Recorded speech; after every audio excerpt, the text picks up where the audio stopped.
News Karnataka ಫಸ್ಟ್ಗೆ ಸ್ವಾಗತ. ಇಂದಿನ ಪ್ರಮುಖ ಸುದ್ದಿಗಳು.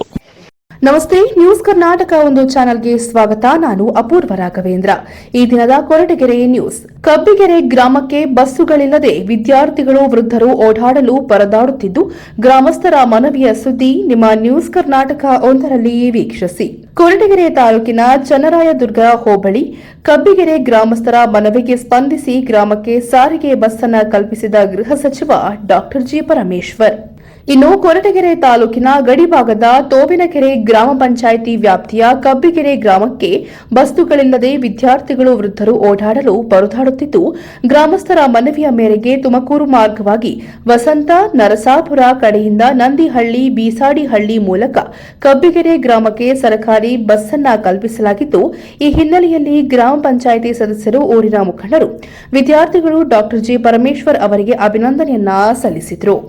ಕಬ್ಬಗೆರೆ ಗ್ರಾಮಕ್ಕೆ ಸಾರಿಗೆ ಬಸ್ ಅನ್ನು ಕಲ್ಪಿಸಿದ ಗೃಹ ಸಚಿವ ಡಾ ಜಿ ಪರಮೇಶ್ವರ್, ಬಸ್ಸುಗಳಿಲ್ಲದೆ ಪರದಾಡುತ್ತಿದ್ದ ವಿದ್ಯಾರ್ಥಿಗಳು ಹಾಗೂ ಗ್ರಾಮಸ್ಥರ ಮನವಿಯ ಮೇರೆಗೆ ಸರ್ಕಾರಿ ಬಸ್ ಬಿಡುಗಡೆ.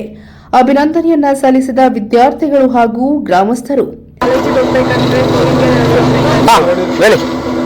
ತುಮಕೂರಿಗೆ ಡೈಲಿ ಕಾಲೇಜ್ ಹೋಗ್ಬೇಕಂತ ತೋವಿನಕೆರೆಗೆ ಹೋಗ್ಬೇಕಿತ್ತು. ತೋವಿನಕೆರೆಗೆ ಯಾವುದೇ ರೀತಿಯ ಬಸ್ ಫೆಸಿಲಿಟಿ ಅಂತ ಇರಲಿಲ್ಲ. ಸೊ ಇವತ್ತು ಬಸ್ ಬಂದಿರೋದು ತುಂಬ ಹೆಲ್ಪ್ ಆಗುತ್ತೆ, ಅದು ಸ್ಟೂಡೆಂಟ್ ಆಗಿದೆ ತುಂಬ ಹೆಲ್ಪ್ ಆಗುತ್ತೆ ಅಂತ ಹೇಳ್ತೀನಿ. So thanks for giving this opportunity. Bhojaraj ಅಂತ ಕಬ್ಬಿಗೆರೆ ಗ್ರಾಮ ಘಟಕದ ವೇದಿಕೆ ಅಧ್ಯಕ್ಷರು. ನಾವು ಈ ಭಾಗದಾಗೆ ಶಾಲೆಗೆ ತುಂಬ ಹುಡುಗರು ಸಮಸ್ಯೆ ಪಡ್ತಿದ್ರು. ಆದರೂ ನಾವು ಹೋಗಿ ನಮ್ಮ ಕ್ಷೇತ್ರದ ಗೃಹ ಮಂತ್ರಿಗಳಾದ ಡಾ ಜಿ ಪರಮೇಶ್ವರನ್ನ ಕಂಡ್ವಿ. ಅವರು ತಕ್ಷಣ ಆಪ್ತ ಕಾರ್ಯದರ್ಶಿ ಆದಂಥ ನಾಗಣ್ಣ ಅವರಿಗೆ ಹೇಳಿದರು. ಆ ಸಮಯದಿಂದಲೇ ಈ ಕಡೆ ಇನ್ನು 3 ಕಿಲೋಮೀಟರ್ ಬಸ್ ತುಂಬ ತೋಂಕೆರೆ ಕಡೆಯಿಂದ ತುಮಕೂರು ಶಾಲಾ ಹುಡುಗರು ಹೋಗೋಕ್ಕೆ ತೊಂದರೆ ಆಗ್ತಿದೆ ಅಂತ ಕೇಳ್ಕೊಂಡ್ವಿ. ಆ ಕ್ಷಣದಿಂದ ಬಸ್ ವ್ಯವಸ್ಥೆ ಮಾಡಿದರು.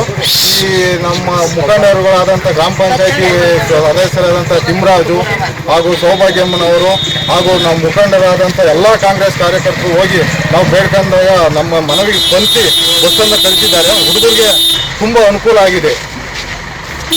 ನ್ಯೂಸ್ ಕರ್ನಾಟಕ ಒಂದು ವರದಿ. ಮುತ್ತುರಾಜ್, ಕೊರಟಗೆರೆ. ಪವಿತ್ರ